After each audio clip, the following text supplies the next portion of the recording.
Oh, okay. So you say you want to see what's in it, huh? All right. Well, let's see. Hold on. Don't yell at me. Hold on. Let me hold it with my feet. This is a tall box. This is about 24-inch box. Let's see what, oh my. Look at the size of that nose cone. Holy smokes. Ah, crap. Hold on a second. Don't go anywhere. Nose cone's stuck. There we go. And that's a big nose cone. Holy smoke. That thing's got to be every bit of 13 inches. Where's my trusty rusty ruler at? There's my 18-inch ruler. Yeah, we're talking really close to 16 inches, or for my metric 11 friends, let's go to there. That would be close to 400 millimeters. Wow. That's a good sized nose cone. Okay. Pre-cut body tube. 3 fins. What else is down there?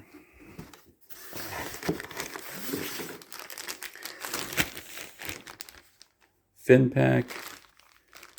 We're talking 3/16. Looks like 3/16 fins. Yep. Yeah, look like 3/16. For my metric guys, I guess that's somewhere around 3 millimeter ish. And then all the stickers from Estes. And there's something else down there. What is it? I think it's, oh, okay. Motor tube. Parachute. Oh, look at that. It has a screw-on motor mount. How nice. Standard shock cord. Got some clay for the nose. Looks like you have to build your own parachute, which is fine. Okay, that's all good. All right, let's get building.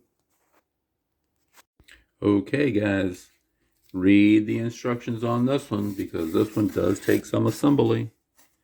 You have 3 pieces that make up each fin. Okay, here's your 3 different sheets, and this is very light, very, very light plywood, balsa wood.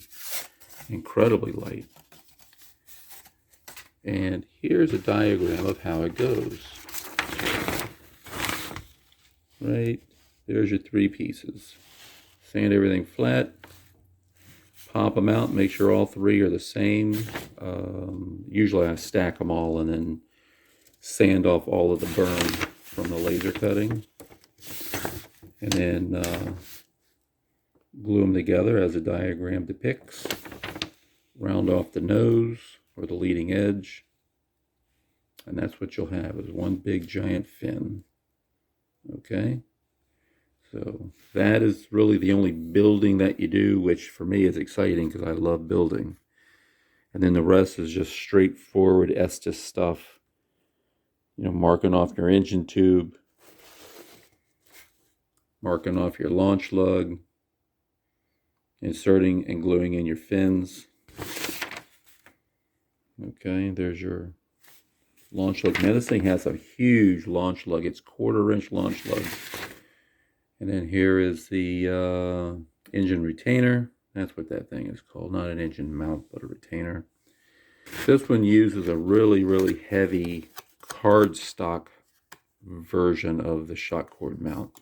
Unlike most of them are this type of paper right here. This one here is a nice heavy cardstock, which is nice. And you get to assemble your own skull and bones parachute. Pack your clay in your nose. Not your nose on your face, by the way, okay? Not that one. Attach chute, paint it, clean it up, make it look good. And then launch, engine assembly and launch. So yeah, very typical Estes build stuff, real simple. It does take a little bit of gluing, which is fine. I use typically wood glue, which is this stuff here. That's what I typically use. Works very well. I like it. You could also use Elmer's glue, white glue. You could use thick CA if you want to go that route. Just be careful gluing your fin to your work surface. You don't want to do that. Use wax paper. I took the liberty of already dry fitting everything for the motor mount. That's the motor mount. And this little slot is where your fin gets aligned through the tube. You have to make sure you put these in line with those. Okay. And that's it. This is an easy build. I could probably have this thing ready to fly in about 2 hours, but I got to at least say that I let the glue dry, okay? And we'll go from there. All right, I'll be back. Cool? All right, don't go nowhere. It doesn't take long, I'm telling you guys. It just doesn't take long. This is just all still mocked up. I glued the fins together. There's two ways of doing this. You could glue this half and this half together and then fit the wedge, or you can glue this and make sure that you're running a straight edge with those two. So you can glue here to here and then glue this separate. That's usually the most straight way of doing it. Trying to fit a wedge into two pieces is more difficult than fitting one piece into a wedge with a straight line. So that's the route that I took for a more true method of doing things. So yeah, nothing's glued in yet. Everything's still loose. But that's what we got. I mean, these are big fins. I mean, golly, these fins are, oh gosh. These fins are huge. They're sporting close to 7 inches ish, with a total of tube height. I guess they call that the fin tube, of roughly 7 3/8, somewhere up in there. Whoop, where's it at? There we go. Yeah, almost 7.5, 7 3/8.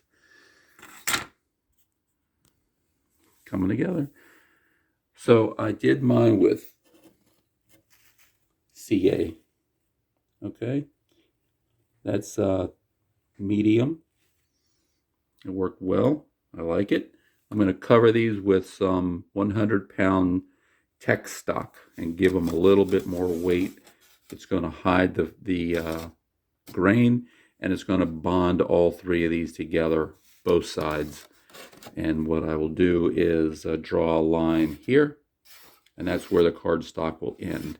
That way it doesn't interfere with the fit of the tube.